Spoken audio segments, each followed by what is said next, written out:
Today, we're going to take a journey into a single, incredibly powerful moment described in Islamic tradition. We're going to the very end of the line, to the moment you finally arrive at the gates of heaven itself. So let's just dive right in. I want you to really imagine this. All the trials of life are over. The day of judgment is done. The great bridge has been crossed, and you made it. You are standing right there, before the still closed gates of paradise. What on earth happens now?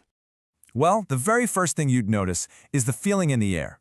You're standing in this huge crowd of people, but there's zero anxiety, zero fear.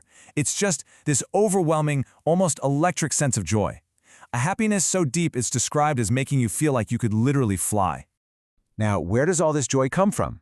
It boils down to one critical moment that's already happened. You were given the book of your life's deeds in your right hand. In this tradition, that's it. That's the ultimate sign of success.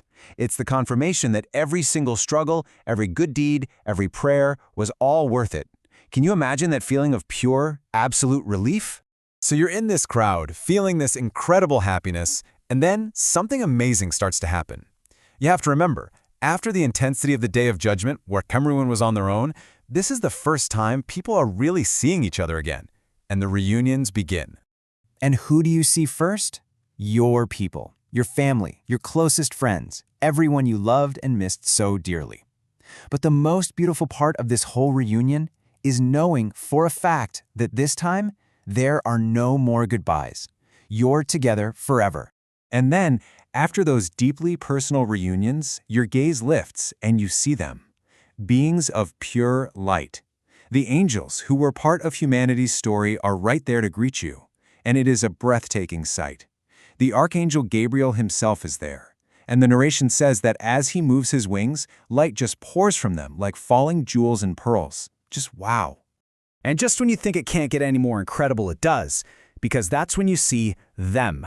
The prophets, the people you've only ever heard stories about. Abraham, Moses, Jesus, and finally Prophet Muhammad, all of them, standing there, smiling, welcoming you. This is the first time you've ever laid eyes on them, a meeting you have literally waited an entire existence for. Just pause for a second and think about that, for real. In that massive crowd of family, angels, and prophets, who would be the very first person you'd look for? Okay, so the scene is set, but we're not quite there yet. Before those magnificent gates can actually open, there's one last crucial step. It's a kind of final purification, a preparation for what's on the other side. And to really get what happens next, you have to understand this one powerful narration that just flips our whole idea of worldly life on its head. It talks about this ultimate, final reversal of fortunes. I mean, think about how absolute this is. You take the richest, most comfortable person who ever lived, but they're destined for hellfire. They're dipped in for just a single moment, and every single pleasure they ever knew is completely forgotten, wiped clean. And in the opposite, the person who had the hardest life, who suffered the most, gets one dip in heaven, and they forget every single hardship they ever faced. An entire lifetime of experience, totally erased in an instant. And that idea leads directly to this final purification. Right there, at the gate, any shred of negativity is just pulled from everyone's hearts. You know, all the old grudges, the envy, the resentment from life, it's all washed away. Can you even imagine the freedom of that? An entire life's worth of emotional baggage just gone. It means the community inside is built on nothing but pure harmony. You know, this isn't just an internal feeling. It actually changes the way people communicate. From this point on, there are no more harsh words, no gossip, no arguments. The only thing you hear, the only thing you say is peace. That's it. So everyone's there. Everyone has been purified, the reunions are happening, the anticipation is at an absolute fever pitch. These magnificent gates are just waiting to swing open. But who gets the incredible honor of knocking first?